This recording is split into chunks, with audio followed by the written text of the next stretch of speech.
Hello everybody, how are you guys doing? Welcome back to Rule of Two Review. And today, it's finally time that I talk about this weird left Joy-Con desyncing issue with the Nintendo Switch. Since the console launched a couple of weeks ago, in fact, before the console launched, when a lot of the review and preview builds of the machine were going out to all of the different websites and people who were going to be able to review them, we started hearing about the left Joy-Con having trouble syncing up to the console, and that when people were usually, I think, pulling it off of the actual Switch tablet itself was when people had issues. So if they were trying to use them separately in each hand, using it for a game like 1-2 Switch maybe, or even putting it in the grip so that they could hold it like a regular controller, the left Joy-Con wouldn't work. It wouldn't sync up with the console, so all of a sudden you couldn't do everything you would need to do with your left hand, which includes like running around the world as Link in a game like Breath of the Wild. So obviously this was the huge deal, the big to-do about the Nintendo Switch, and if ever there was anything negative about the console that we've heard since it launched,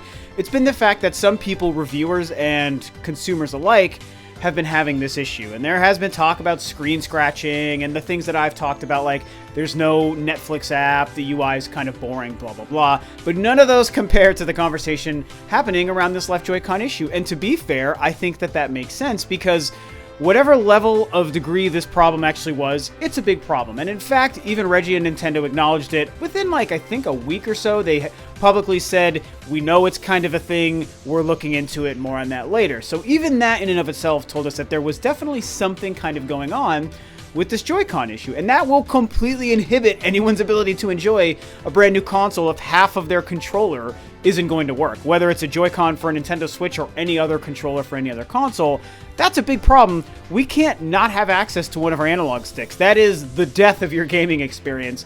And to launch a brand new console, and in Nintendo's case, like I like to bring up, a console that's kind of meant to quote-unquote save them, if you want to look at it that way, coming off of the Wii U, it's an even bigger deal. You don't really want anything negatively impacting the new perception of your brand new machine. So the reason I'm talking about it today is because finally Nintendo gave a more public and official statement acknowledging what's going on, telling us they've located what the cause of the problem is, and what plans there are to fix it coming up. So I'm going to read for you guys a couple of these quick quotes officially released from Nintendo about what's going on and then give you my quick thoughts on them. There is no design issue with the Joy-Con controllers and no widespread proactive repair or replacement effort is underway. A manufacturing variation has resulted in wireless interference with a small number of the left Joy-Con.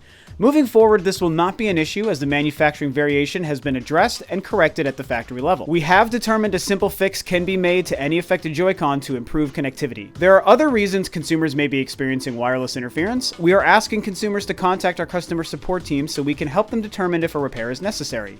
If it is, consumers can send their controller directly to Nintendo for the adjustment, free of charge with an anticipated quick return of less than a week. Repair timing may vary by region. For any help with the blah blah blah, please visit blah blah blah. So there you go. There's some insight into what Nintendo is saying is happening with the Joy-Cons and why some people have seen problems with their left Joy-Con. At the end of the day, what they're telling us is a manufacturing variation has been causing this, not a defect in the controller. So let's break down what that means for anyone who might not quite be sure exactly what the difference is between those two ideas. So if we take a look at the worst case scenario, which is what Nintendo says isn't happening, that's the idea of a defective left Joy-Con. If that was the problem, or if that was something that Nintendo at least publicly came out and said is the problem, that means that they fundamentally created and designed and built from the blueprint a flawed and defective concept in this left Joy-Con controller. Something about the way they put all the components together and they patented the idea and then they started building it with actual plastic and metal components in a factory, there was a problem. It's akin to something as ridiculous as, let's say you decided to make your own version of a car and you decided to connect all four of the wheels to the rest of the car, to the frame of the car, with zip ties, as opposed to ball bearings and metal and an axle the way it's actually designed. And if you did that, more than likely people are going to have problems with their wheels flying off on the freaking highway because zip ties are plastic crap and not going to hold a metal car together. That would be a defect. That would be you designed this with a fundamental flaw that makes it so that it doesn't work. What Nintendo is claiming is a manufacturing variation, and that is different in the sense that they're saying when these things are being assembled, when there's inside of the warehouse where all the Nintendo Switch pieces are built, and there's an assembly line and all these people working to put the whole things together as they put them in boxes and ship them to stores for us to buy, some areas of the warehouse, or there's somewhere some element in the assembly line, in the actual production of them, whether it's a people problem of the people putting it together or the machines, the way they were designed. At some point in the process of putting that left Joy-Con together, Nintendo is saying there is sometimes an error made in the assembly process at some point, so that some of the left Joy-Cons are having this problem by the time they actually ship out. So hopefully that makes sense. It's like, you know, if there's a Big Mac coming down the line and 9 out of 10 Big Macs is built exactly the way it is with the special sauce and the pickles and the cheese and the whatever, but every once in a while they run out of the pickle. And so that person will build that 10th Big Mac without the pickle on it, and it's like, well, that's that one, you know, 1 out of 10 Big Macs showing up not the way it's supposed to be is akin to what Nintendo is saying is happening with a manufacturing variation. So I know that was weird to use those examples, but I tried to kind of boil it down to like really simple analogies I think anyone could understand. To me, that's the way I broke down the idea of them saying it's not a defective problem, it's not a defective left Joy-Con. There's a manufacturing issue that means that some of the Switches being sent out for sale have this problem in the left Joy-Con. It's in the assembly line, it's in the manufacturing plant, the warehouse. We've identified it, we know where this problem is happening, so now we know how to fix it. If you run into one of these, you can let us know, and we're going to fix it via all the means that I read through their quotes. So, what do I think about this?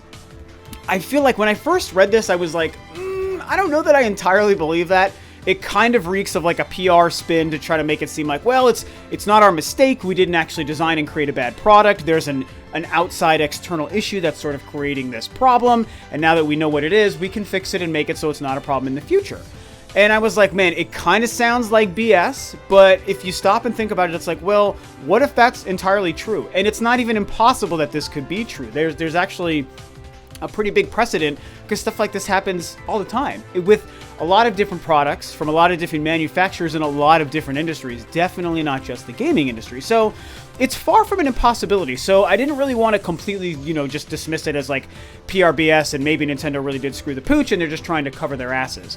Although that is also a possibility as well. So that's the tough thing. There's really kind of there's no way to really rule out either one of these. It really just comes down to if you want to take Nintendo at their word or not.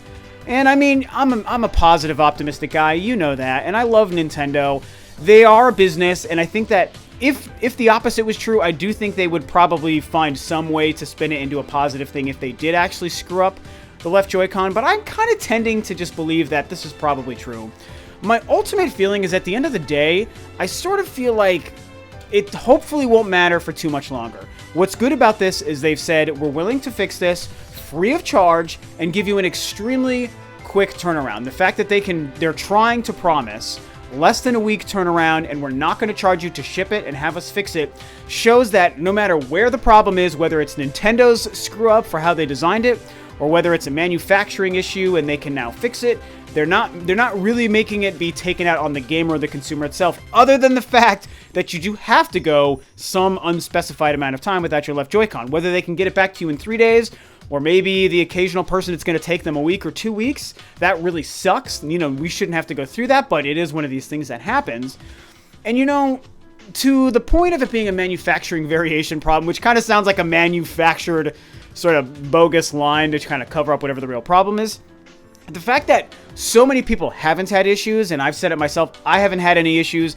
All the people I know with Switches, which is probably 6 to 10 or so people I know that have Switches, no one has reported an issue. Most of the folks that I know and interact with online and on Twitter and on other YouTube channels, I don't think I've heard from more than maybe 1 or 2 see them say something about having an issue. So it obviously is big enough of a problem for them to address and try to fix like they did with the statement, but it's not so big of a problem that I think it truly is a fundamental design or flaw with the left Joy-Con, because I think if it was, far more people would be having this issue. And it seems like it's been relegated to, I shouldn't really, it's dangerous for me to throw a number out there, but I'm going to do it anyway. I'm going to say 15% or so of people having an issue with the left Joy-Con.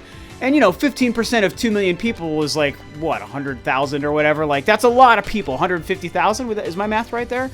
That's a lot of people when you look at it in a lump sum. but 15% is a fairly small percent. Nintendo's saying we're going to fix it for free, try to get it back to you within a week.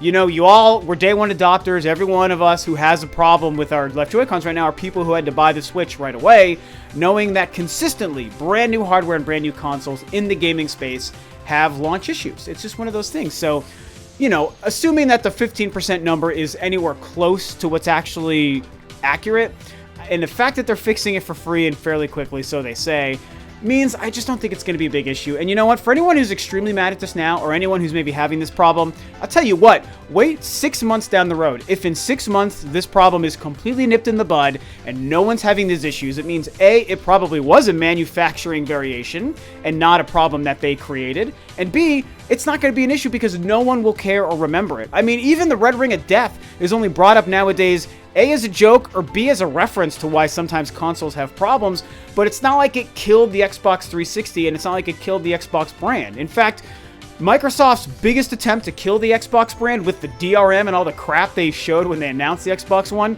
still didn't affect anything, and nowadays no one even talks about that. And the Xbox One is doing pretty well for itself, and now we're going to see if the Scorpio is going to take Xbox to the next level. So this is just like a minor sort of snapshot of a history in time of, like, you know, the first couple of weeks the Switch launched. That's all this is. These are just launch day woes, and it sucks, but I feel like it's not maybe as serious as people are thinking.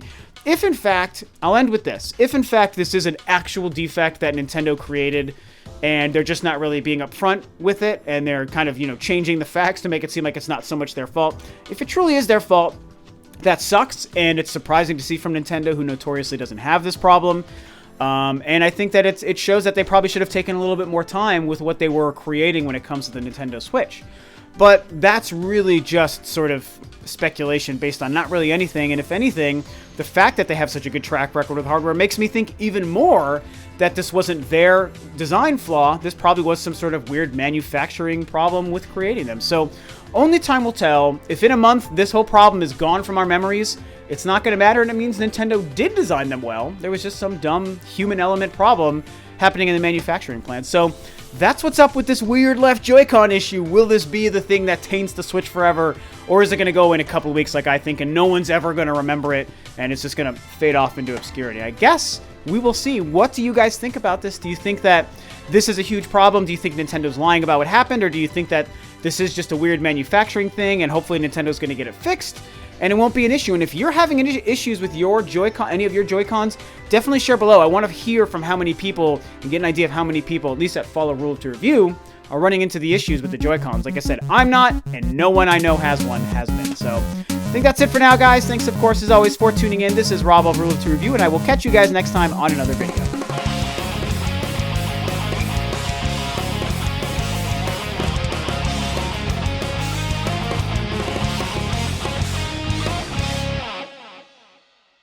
If it is, consumers can send their controller directly to Nintendo for the adjustment free of charge, and an anticipated.